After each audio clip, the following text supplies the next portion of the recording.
जय श्री कृष्ण। राधे राधे। दोस्तों, आप सभी को रक्षाबंधन की हार्दिक शुभकामनाएं। आज हम आपको भाई बहन के पवित्र प्रेम की एक अनोखी कहानी सुनाने जा रहे हैं।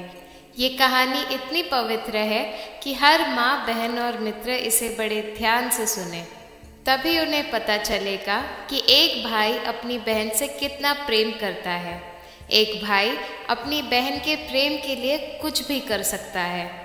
मित्रों, आइए हम आपको इस कहानी के बारे में सब कुछ बताते हैं।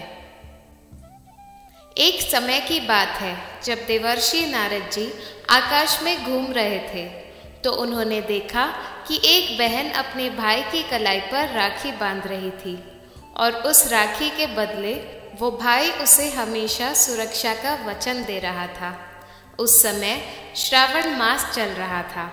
अब देवर्षि नारद जी के मन में विचार आया कि ये तो श्रावण का महीना है, इस महीने में भगवान भोलेनाथ की पूजा की जाती है, तो क्यों ना मैं भगवान भोलेनाथ के पास जाकर उनसे पूछूं कि ये बहन अपने भाई की कलाई पर राखी क्यों बांध रही थी और वो भाई उसे सुरक्षा का वचन क्यों दे रहा था। तब देवर्षि नारद जी नारायण नारायण का जाप करते हुए भगवान भोलेनाथ के पास गए। भगवान भोलेनाथ माता पार्वती के साथ कैलाश पर्वत पर विराजमान थे। जब देवर्षि नारद जी माता पार्वती और भगवान भोलेनाथ के पास जाते हैं तो उन्हें प्रणाम करते हैं।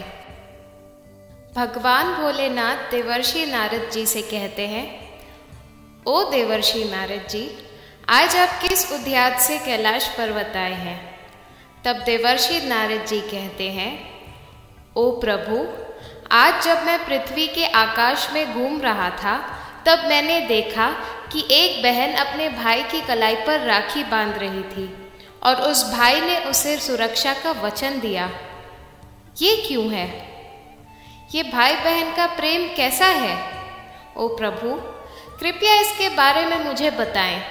तब भगवान भोलेनाथ कहते हैं, ओ देवर्षि नारद जी, भाई बहन का प्रेम माँ बाप के रिश्ते के समान होता है। ये भाई बहन का प्रेम हमारे प्रिय भगवान यमराज जी की वजह से है।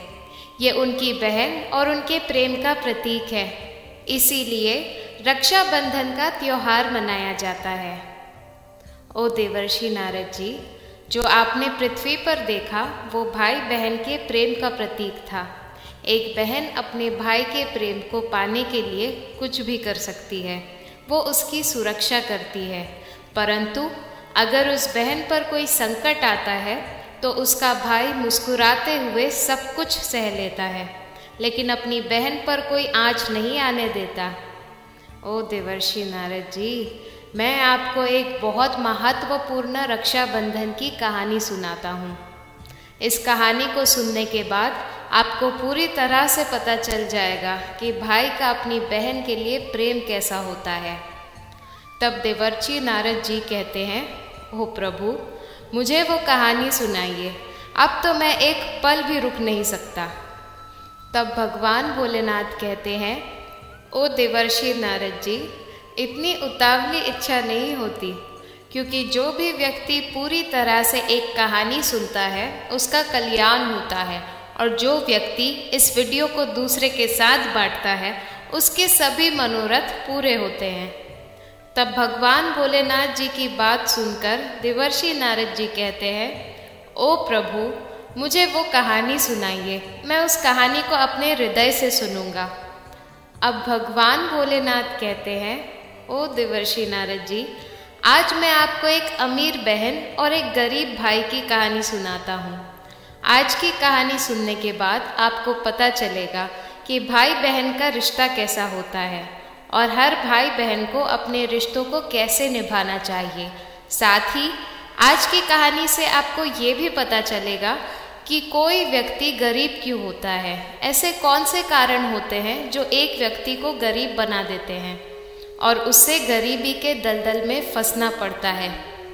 अब भगवान भोलेनाथ कहानी सुनानी शुरू करते हैं और कहते हैं, ओ देवर्षि नारद जी, ये एक बहुत पुरानी कहानी है।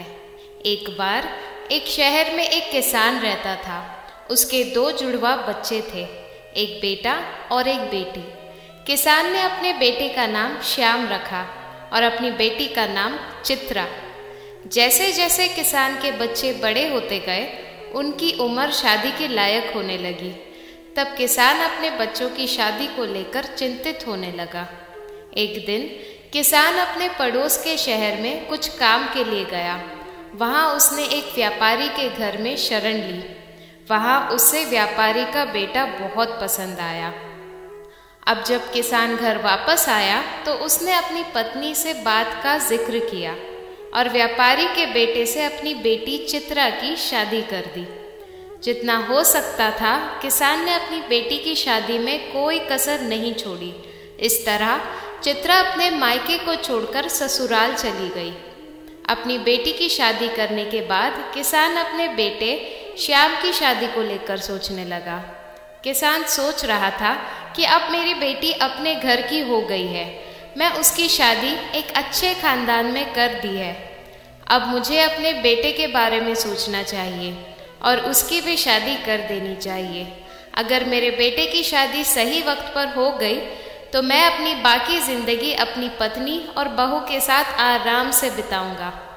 अब भगवान भोलेनाथ कहते हैं, हे देवर्षि नारद जी, किस्मत का खेल बहुत ही अजीब होता है। भगवान कब किसको धनी बना दे और कब गरीबी के द्वार खोल दे, इसकी किसी को जानकारी नहीं होती। बिल्कुल ऐसा ही कुछ उस धनी किसान के साथ हुआ। एक दिन किसान एक घोर बीमारी से ग्रस्त हो गया। उसका बेटा श्याम एक बहुत ही दयालु इंसान था। जब उसने अपने पिता को इस हालत में देखा तो उससे अपने पिता की ये दशा देखकर बहुत दुख हुआ और फिर उसने अपने पिता का इलाज सबसे अच्छे डॉक्टर से करवाया और सबसे महंगी दवाइयाँ दिलवाई, लेकिन उसके पिता की हालत में कोई सुधार नहीं हुआ। धीरे धीरे उस किसान का सारा धन उसके इलाज में खर्च हो गया। इस तरह अपने पिता का इलाज कराते कराते श्याम बिल्कुल गरीब हो गया। इतने इलाज के बाद भी उसके पिता की तबीयत में कोई सुधार नहीं आया। जब किसी दवा का असर उसके पिता पर नहीं हुआ तो एक दिन वो किसान अपने बेटे श्याम को बुलाता है और उससे कहता है, हे बेटा, जब कभी कोई काम इंसान के बस में ना हो या उस काम का कोई हल ना हो तो उस वक्त उस काम को भगवान पर छोड़ देना चाहिए। तो बेटा, अब तू मेरी चिंता छोड़ दे और अपने भविष्य के बारे में सोच। मेरा क्या, आज या कल मुझे इस दुनिया को छोड़ देना है। बेटा, मैंने अपनी ज़िंदगी बहुत अच्छे से जी है। भगवान का शुक्रिया अदा करता हूँ कि मुझे तेरे जैसा बेटा मिला। मेरी ज़िंदगी अब जल्दी ख़त्म होने वाली है, लेकिन तेरी पूरी ज़िंदगी तेरे सामने है। तो बेटा, अब तू मेरी चिंता छोड़ दे और अपनी शादी कर ले और अपना घर बसा ले। जब तक मैं जीता हूँ मैं तेरी बहू को देखना चाहता हूँ, मैं तुझे खुश देखना चाहता हूँ। बेटा, बस मेरी ये छोटी सी इच्छा पूरी कर दे। अपने पिता के मुंह से ये बातें सुनकर श्याम बिल्कुल चुप हो गया, क्योंकि बेचारा श्याम क्या कर सकता था। उसके हाथ में कुछ भी नहीं था। साथ ही उसके घर की सारी जमा पूंजी पहले ही उसके पिता के इलाज में खर्च हो चुकी थी। अब श्याम अपने पिता से कहता है, हे पिताजी, अगर मेरी शादी से आप खुश होते हैं तो जो आपको सही लगे वही करें। इसके बाद वो गरीब किसान अपने बेटे श्याम की शादी एक गरीब परिवार की लड़की से कर देता है। श्याम की पत्नी बहुत संस्कारी थी। उसने अपने पति के सब दुख और तकलीफ़ों को समझ लिया था। अब श्याम की शादी के कुछ दिन बाद बीमारी के कारण उस किसान का निधन हो गया। इधर अपने पिता के निधन के बाद श्याम अपने पिता के संस्कार कर्म उसके रीतियों के अनुसार करते हैं। जो भी खेती बाड़ी श्याम के पास थी वो सब उसके पिता के इलाज में ख़त्म हो चुकी थी, और जो भी जमा पूंजी बची थी उसने अपने पिता का अंतिम संस्कार करते हुए सब खर्च कर दिया। इस तरह श्याम और भी गरीब हो गया। मित्रों, जब श्याम बिल्कुल कंगाल हो गया तो वो अपनी पत्नी के साथ गांव के बाहर जाकर एक छोटी सी झोपड़ी में बस गया। श्याम पहले से ही मेहनती था। अब वो दूसरों के खेतों में काम करके अपनी और अपनी पत्नी का गुजारा करने लगा। जब श्याम अपनी बहन के घर पहुंचता है तो उसके मन में अपनी बहन से मिलने की खुशी होती है। उसने सोचा था कि बहन चित्रा उसे देखकर खुश होगी और प्यार से गले मिल लेगी। लेकिन जब श्याम अपनी बहन के घर पहुंचा और दरवाज़ा खटखटाया तो एक नौकर दरवाज़ा खोलता है। नौकर ने देखा कि श्याम गरीब कपड़ों में है और उसके हाथ में एक छोटी सी पोटली है। नौकर ने श्याम को पहचाना नहीं और अंदर बुलाने की बजाय उसे वहां से चले जाने के लिए कह दिया। श्याम ने नौकर से कहा, भैया मैं चित्रा का भाई हूँ, उसे बुला दो, मैं उससे मिलने आया हूँ। नौकर ने बड़ी ठंडक से कहा, चित्रा दीदी ने कहा है कि उन्हें कोई मेहमान नहीं चाहिए, अब यहाँ से चले जाइए। ये सुनकर श्याम का दिल टूट गया। उसने सोचा था कि उसकी बहन उसका इंतज़ार कर रही होगी, लेकिन ये सोच भी नहीं सकता था कि उसकी बहन उसे मिलना नहीं चाहती। श्याम ने नौकर से कहा, भैया बस एक बार मुझे अपनी बहन से मिलने दो, मैं बस उसे अपनी भावनाओं का इजहार करना चाहता हूँ। लेकिन नौकर ने अपनी बात पर जोर दिया और श्याम को वहीं से चले जाने के लिए कहा। श्याम ने बेचारापन से अपनी पोटली में से बहन के लिए लाए हुए कपड़ों को निकाला और नौकर को कहा, ये कपड़े मेरी बहन के लिए हैं, कृपया उसे दे देना। नौकर ने कपड़े ले लिए लेकिन अंदर बुलाने से इनकार कर दिया।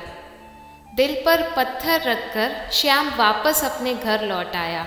जब वो घर पहुंचा तो उसकी पत्नी दिव्यानी ने उससे पूछा, क्या हुआ, क्या तुम्हारी बहन ने तुम्हें अंदर बुलाया?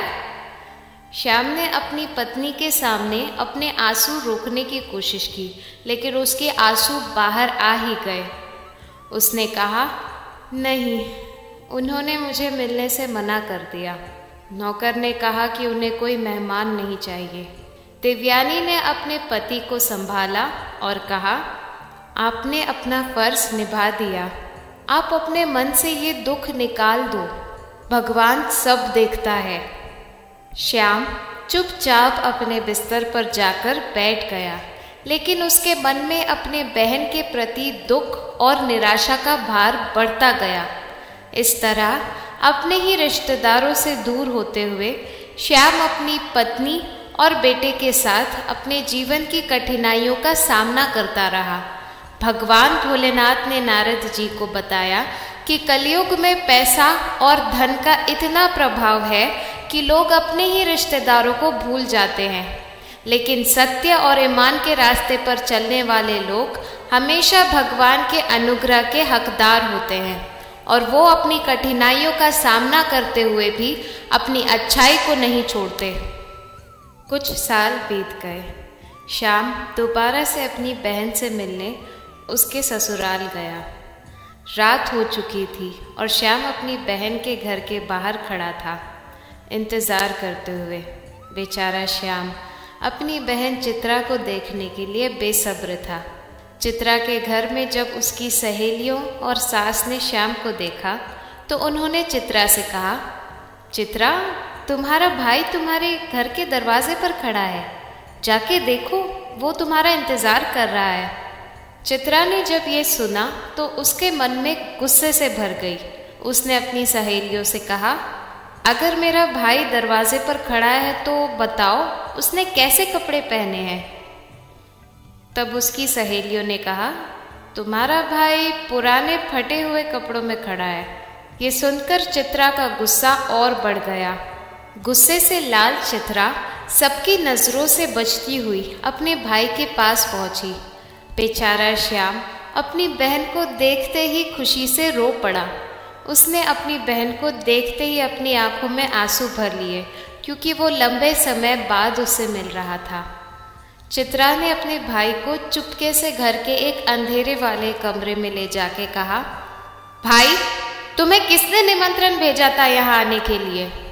श्याम ने जवाब दिया, बहन, तुम तो अपने भाई को बिल्कुल ही भूल गई हो, पर मुझे किसी और से पता चला कि मेरे भतीजे की शादी हो रही है, इसलिए मैं तुम्हारे लिए और उसके लिए नए कपड़े लेकर आया हूँ। मैंने सोचा कि अगर मैं तुम्हारे ससुराल ना आया तो तुम्हारी सहेलियां तुम्हें ताना मारेंगी। ये सुन के चित्रा ने कहा, भाई, तुम्हें ये सोचकर मेरे घर नहीं आना चाहिए था। तुम पुराने फटे हुए कपड़े पहने मेरे घर आए हो, ये मेरे लिए इज्जत की बात नहीं है, लेकिन तुम्हें कम से कम अपनी इज्जत के लिए तो नए कपड़े पहनकर आना चाहिए था। मेरा विवाह एक सम्मानित परिवार में हुआ है और तुम्हारा इस तरह आना मेरे लिए शर्म की बात है। चित्रा के इतने कठोर शब्दों को सुन के श्याम का दिल टूट गया। उसने अपनी बहन के चरणों में गिरकर माफ़ी मांगी। बहन, मुझे माफ़ कर दो। मुझे नहीं पता था कि मेरे आने से तुम्हें इतनी बदनामी हो जाएगी। मैं तो बस ये चाहता था कि तुम्हें कोई ताना ना दे, इसलिए नए कपड़े लेकर आया हूँ। अगर मुझे पता होता कि तुम इतनी बेइज्जती महसूस करोगी तो मैं कभी यहाँ नहीं आता। चित्रा का गुस्सा कुछ शांत हुआ और उसने कहा, ठीक है, जब तुम यहाँ आ ही गए हो तो ध्यान से सुनो। जब तक मेरे बेटे की शादी नहीं हो जाती तुम यहीं इस कमरे में रहो, बाहर मत आना, वरना लोग तुम्हें देखकर कहेंगे कि चित्रा का भाई भिखारी है, और मैं ये नहीं चाहती कि लोग तुम्हें ऐसे देखें। जब खाना बनेगा तब मैं तुम्हारे लिए एक थाली भेज दूंगी। तुम चुपचाप यहाँ से अपने घर चले जाना, ठीक है? श्याम ने अपनी बहन की बात मान ली। ठीक है बहन, मैं आज रात को यहाँ से अपने गांव वापस चला जाऊँगा, पर एक विनती है, ये कपड़े जो मैं तुम्हारे लिए लाया हूँ तुम ले लो। चित्रा ने कपड़े ले लिए और चुपके से कमरे से बाहर निकल गई। उसने दरवाज़ा बंद कर दिया ताकि श्याम बाहर ना आ सके। श्याम उस कमरे में अपनी बहन का इंतज़ार करते हुए बैठा रहा। भोलेनाथ जी कहते हैं, ओ देवर्षि नारद जी, बेचारा श्याम ये सोच रहा था कि उसकी बहन खाना लेकर आएगी और आज उसे स्वादिष्ट खाना खाने मिलेगा, पर उसे क्या पता था कि उसकी बहन ने उसे कमरे में बंद कर दिया है और अपने घर के कामों में इतनी व्यस्त हो गई कि अपने भाई को खाना देना भी भूल गई।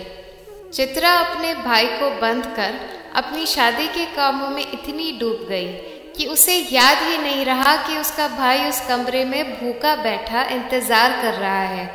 इस तरह शादी का समारोह खत्म हो गया और चित्रा अपने भाई को भूल गई। चित्रा अब एक अमीर खानदान की बहू थी, इसलिए उसका घर भी काफ़ी बड़ा था। उसने अपने भाई को एक पिछले कमरे में बंद कर दिया था, जहाँ कोई आता जाता नहीं था। दिन गुजरते गुजरते भूख और प्यास के कारण श्याम का हालत खराब होने लगता है। श्याम अपनी बहन को पुकारता है, लेकिन कोई उसकी आवाज़ नहीं सुनता। चित्रा शादी की रस्मों में इतनी व्यस्त थी कि उसने अपने भाई की इस हालत की तरफ ध्यान ही नहीं दिया। इस प्रकार श्याम 2 दिन तक कमरे में पड़ा रहा। भोलेनाथ जी कहते हैं, ओ देवर्षि नारद जी, श्याम अपने घर और बच्चों को याद करके परेशान है। उसका मन सोचता है कि अगर कोई यहाँ नहीं आया तो मैं भूख और प्यास से मर जाऊँगा। अगर मैं मर गया तो मेरी पत्नी और बच्चों का क्या होगा। ये सोचकर कमज़ोरी के कारण श्याम बेहोश होने लगता है। तब चित्रा की सहेली एक ज़रूरी काम के लिए उस कमरे के पास से गुजरती है। जब श्याम उसकी आहट सुनता है तो अपनी पूरी ताकत से कमरे के दरवाजे पर दस्तक देने लगता है। चित्रा की सहेली दरवाज़ा खोलती है और देखकर हैरान हो जाती है कि श्याम अंदर है। उसने श्याम से पूछा, अरे भैया, किसने तुम्हें इस कमरे में बंद किया है?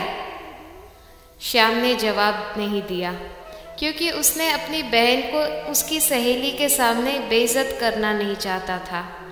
लेकिन जब सहेली बार बार पूछती है तब श्याम कहता है, बहन, मैं इस कमरे में आराम कर रहा था जब कोई गलती से दरवाज़ा बाहर से बंद कर गया। अगर तुम आज नहीं आती तो मैं यहाँ ही मर जाता। श्याम ये कहकर चुपके से घर के पिछले दरवाजे से बाहर निकल गया। 3 दिन हो गए थे उस कमरे में बंद हुए। 3 दिन की भूख और प्यास के बाद श्याम अपने घर के लिए चला, लंबी राहें तय करते हुए।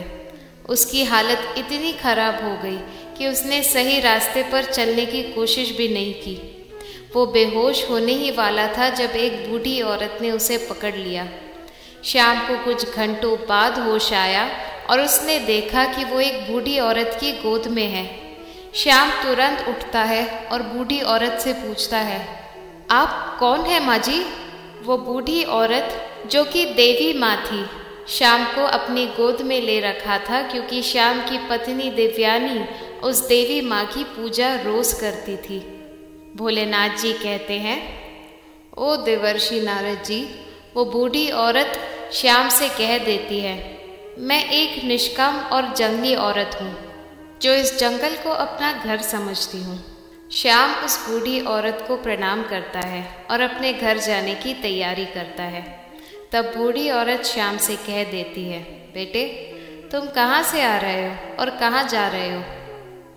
श्याम अपनी बहन की बात बताता है और कहता है, माँ मेरी बहन के बेटे की शादी थी, इसलिए मैं वहाँ गया था। अब मैं अपने गांव जा रहा हूँ। बूढ़ी औरत कहती है, अगर तुम्हें बुरा न लगे तो मैं तुमसे एक सवाल पूछना चाहती हूँ। श्याम कहता है, माँ पूछिए ना, आप क्या पूछना चाहती हैं? बूढ़ी औरत कहती है, अगर तुम अपनी बहन के घर से आ रहे हो तो तुम्हारे साथ कुछ नहीं है। तुम्हारी बहन ने तुम्हारे बच्चों और पत्नी के लिए कुछ भेजा नहीं? ये सुन के श्याम की आंखों में आंसू आ जाते हैं। श्याम बूढ़ी औरत को सब कुछ बताता है कि कैसे उसकी बहन ने उसे कमरे में बंद कर दिया और उसके साथ दुश्मन जैसा व्यवहार किया। लेकिन श्याम नहीं चाहता था कि वो अपनी बहन के बारे में बूढ़ी औरत से बुरा बुलाए। बूढ़ी औरत ने श्याम की कहानी सुनने के बाद कहा, बेटा चिंता मत करो, जो हुआ उसे भूल जाओ और सुनो, मेरे पास कुछ दूर एक बगीचा है, वहाँ कई तरह के फल हैं। तुम उस बगीचे में जाके पहले कुछ फल खाओ और अपनी भूख मिटाओ।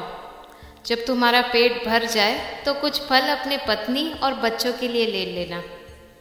जब तुम घर जाओगे तो उनसे कहना कि तुम्हारी बहन ने ये फल भेजे हैं। इससे तुम अपने घर वालों के सामने बेइज्जत नहीं होगी और तुम्हारी इज्जत बनी रहेगी। श्याम बूढ़ी औरत की बात मानकर उसके बगीचे में चला जाता है।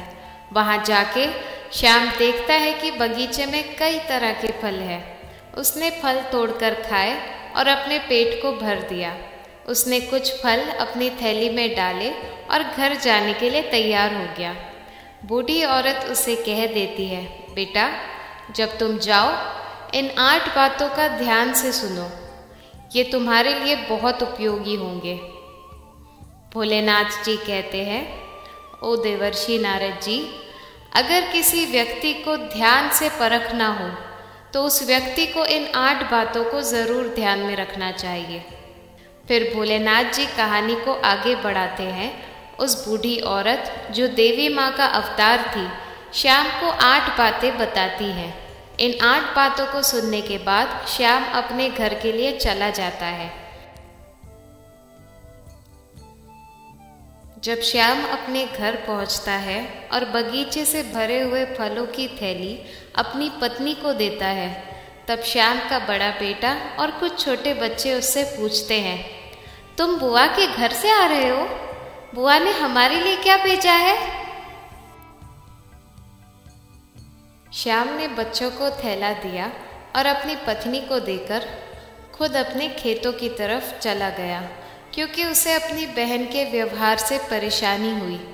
उसने सोचा, मेरी बहन इतनी निर्मम कैसे हो सकती है? शादी से पहले वो मुझे बहुत प्यार करती थी, रक्षाबंधन पर मुझे इज्जत देती थी, थाली सजाती थी और मेरी आरती करती थी। आज वही बहन मुझे देखने भी नहीं आई और इसका कारण सिर्फ ये है कि मैं गरीब हो गया हूँ। ये सोचकर श्याम का मन उदास था। श्याम अपने खेतों में जाता है और जब श्याम की पत्नी थैला खोलती है तो उसे अंदर कोई फल नहीं मिलते। उसके बजाय थैला सोना और चांदी के फलों से भरा हुआ होता है। कुछ फलों में ऐसा भी होता है कि जब देवयानी अनार को तोड़ती है तो उसमें से हीरे निकलते हैं। ये देखकर देवयानी बहुत खुश हो जाती है। चित्रा के थैले के अंदर की चीज़ें देखकर समझ नहीं आ रहा था कि ये सब कैसे हुआ। उसने तुरंत अपने पति के खेत में दौड़कर कहा, हे प्यारे, तुम शादी से क्या लाए हो? तुम्हारी बहन ने हमें क्या भेजा? श्याम ने सोचा, शायद पुराने औरत के दिए हुए फलों से मेरी पत्नी खुश नहीं हुई। शायद मुझे कुछ मिठाई या कपड़े लाने चाहिए थे। श्याम ने जवाब दिया, मैंने जो भी मेरी बहन ने भेजा था सब तुम्हारे पास रख दिया है। अब थैले की चीज़ें बच्चों को दे दो। देवयानी को श्याम के जवाब से परेशानी थी और उसने कहा, पहले घर के अंदर आओ और देखो तुम्हारी बहन ने हमें क्या भेजा है। उसने श्याम को घर के अंदर ले जाकर थैला खोलकर दिखाया। थैले से अनेक रत्न, मोती और सोना चांदी निकल आया। देवयानी ने कहा, तुम्हारी बहन ने हमारी किस्मत ही बदल दी। उसने इतने बड़े अमीराना उपहार भेजे हैं। ये देखकर श्याम को समझ आया कि रास्ते में मिली पुरानी औरत कोई आम इंसान नहीं थी, बल्कि एक देवी थी। उसने अपनी बहन से ये धन नहीं पाया। श्याम ने पुरानी औरत के लिए दिल से आभार व्यक्त किया। इस नए धन के साथ श्याम ने एक बहुत बड़ा महल बनाया और राजा की तरह जीने लगा। जो लोग पहले उसे नज़रअंदाज करते थे अब उसकी इज्जत करने लगे। जब सावन का महीना आया, देवयानी ने अपने पति से कहा, सावन के महीने में सब औरतें अपने मायके जाती है।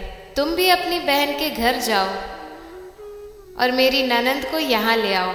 इसी बहाने वो मेरे महल को देखेगी और मैं भी अपनी ननंद से मिल सकूंगी। देवयानी ये कह रही थी क्योंकि उसे लगता था कि उसकी ननंद उसकी स्थिति की इस बदलाव का कारण थी। श्याम ने अपनी पत्नी की बात मानकर एक बार फिर अपनी बहन के घर की राह पकड़ी। जब वो अपनी बहन के दरवाजे पर पहुंचा तो उसका ढंग बिल्कुल अलग था। पिछले बार के पुराने और घिसे पिटे कपड़ों के बजाय अब उसने राजा और सम्राट जैसे कपड़े पहने हुए थे। चित्रा की ननंद ने बाहर आकर देखा और हैरान हो गई कि जो पुराने कपड़े कल थे आज वो राजा और सम्राट जैसे कपड़े पहने हैं। उसने तुरंत चित्रा को बताया, हे बहन, तुम्हारा भाई आज फिर आया है, लेकिन आज वो भिखारी नहीं बल्कि एक राजा और सम्राट जैसे लग रहे हैं। उसके पीछे सैनिक है और एक शानदार रथ खड़ा है। चित्रा को अपनी ननंद की बात पर विश्वास नहीं हुआ। उसने सच्चाई जानने के लिए चुपके से अपने भाई को देखा। जैसे ही चित्रा ने अपने भाई का राजा जैसा स्वरूप देखा, वो हैरान रह गई। उसने सोचा कि कल तक जो मेरा भाई भिखारी थे और आज ये इतने अमीर कैसे बन गए। अब चित्रा ने अपने भाई के लिए आरती की थाली सजाई और उसकी आरती उतारने लगी। उसके बाद चित्रा अपने भाई को बड़े आदर सत्कार से घर ले जाती है और कहती है, भैया मुझे माफ़ कर दो, मेरी वजह से तुम्हें कितनी तकलीफ हुई और शर्म आई। मुझे तुम्हारे साथ ऐसा नहीं करना चाहिए था। चित्रा की बातों को सुनकर श्याम कहता है, बहन कोई बात नहीं, जब हमारे दिन अच्छे नहीं थे मैंने तुम्हारी गलतियों को पहले ही माफ़ कर दिया था। बहन अब तुम इन बातों को छोड़ दो और मेरे साथ मेरे घर चलने की तैयारी करो। तुम्हारी भाभी ने मुझे ये कहकर भेजा है कि तुम्हें मेरे घर ले आओ। ये सुनकर चित्रा खुशी से अपने भाई के घर चलने के लिए तैयार हो जाती है और तैयार होकर श्याम के रथ में बैठ जाती है। अब भगवान भोलेनाथ कहते हैं, एक भाई जो गरीब था और उसकी बहन ने उसके गरीब होने पर उसे खाना भी नहीं पूछा, वही भाई जब अमीर हुआ तो अपनी बहन को बुलाने के लिए उसके घर आया और उसकी सब गलतियों को भूल गया।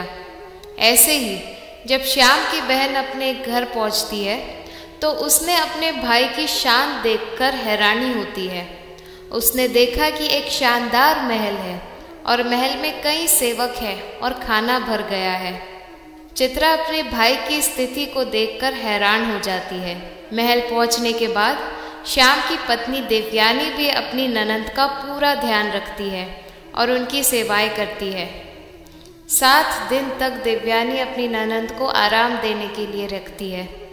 देवयानी को लगता है कि ये सारी शान और इज्जत हमारी देवरानी की वजह से है। हमने ये स्थिति उनकी मदद से ही हासिल की है। देवयानी की यह सोच अपनी ननंद के प्रति थी। श्याम ने अपनी पत्नी को कभी नहीं बताया कि वो अमीर कैसे हुआ। श्याम नहीं चाहता था कि उसकी पत्नी अपनी बहन को नफरत करे, क्योंकि ये सब देवी माँ के आशीर्वाद से हुआ था, ना कि चित्रा के कारण।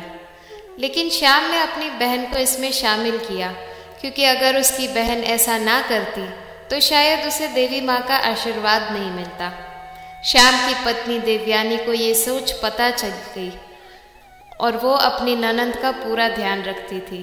कुछ दिन बाद जब श्याम की बहन चित्रा अपने ससुराल जाने के लिए तैयार होती है तो श्याम की पत्नी देवयानी अपने पति से कहती है, हे प्यारे, कल तुम्हारी बहन अपने घर जा रही है तो तुम बाजार जाके उसके लिए अच्छा उपहार ले आओ।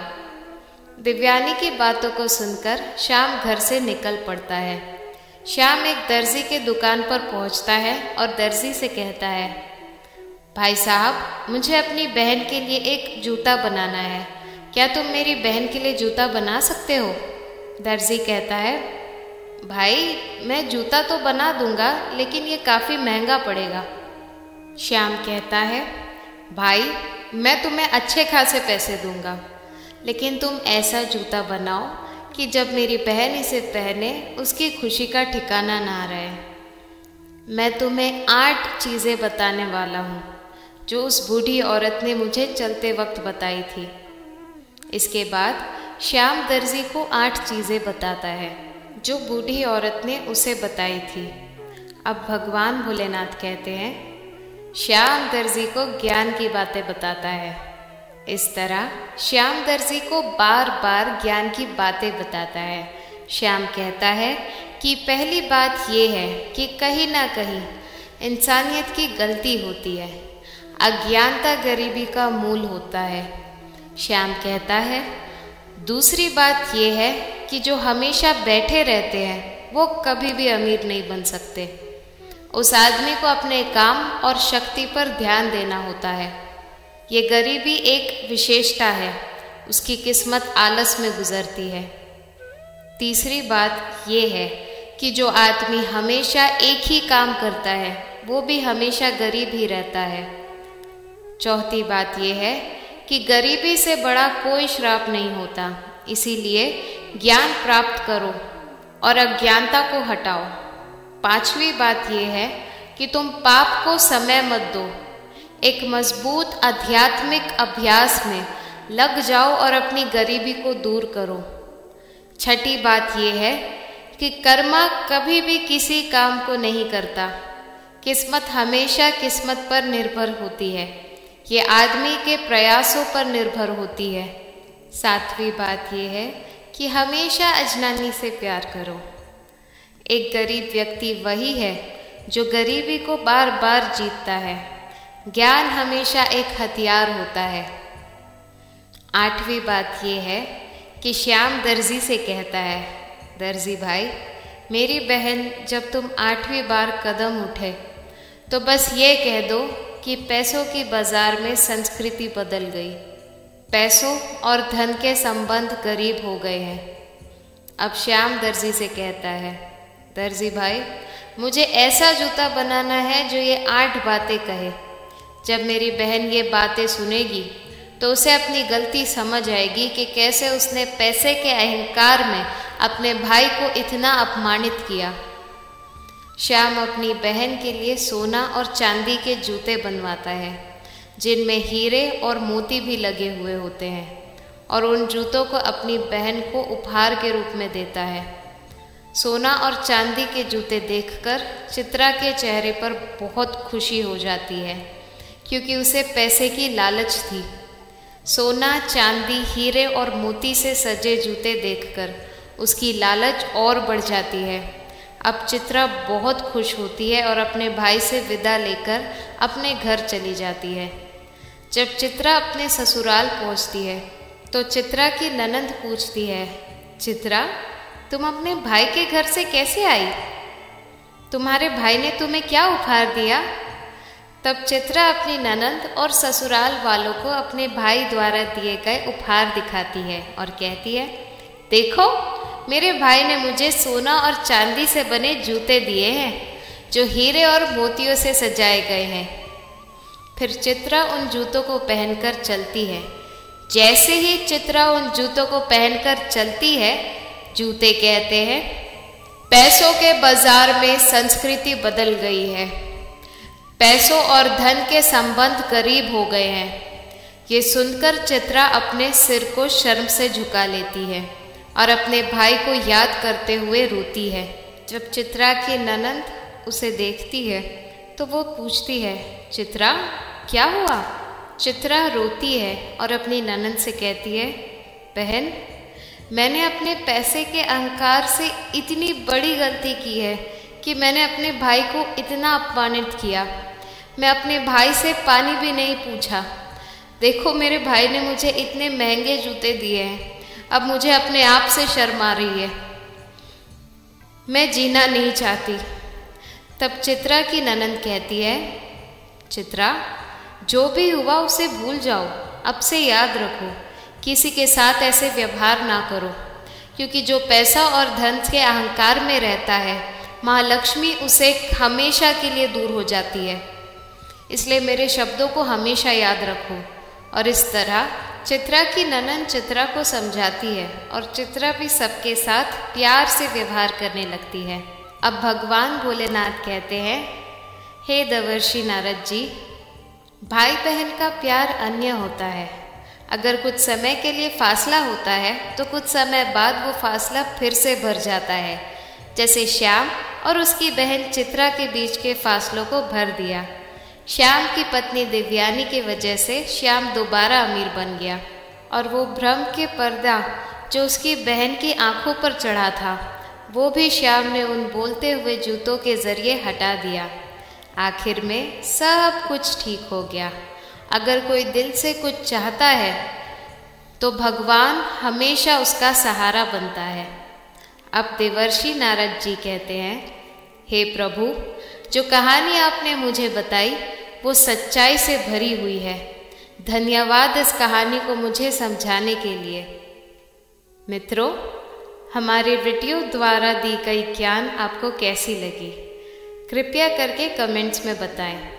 और सबसे विनम्रता से अनुरोध है कि आप सब हमारे चैनल को सब्सक्राइब करें और जितना हो सके इस वीडियो को शेयर करें, ताकि सबको इसका ज्ञान मिल सके। और हमारे चैनल भक्ति का ब्रह्मांड को ज़रूर सब्सक्राइब करें। तो मित्रों, मिलते हैं अगले वीडियो में। हर हर महादेव। जय श्री कृष्ण। राधे राधे।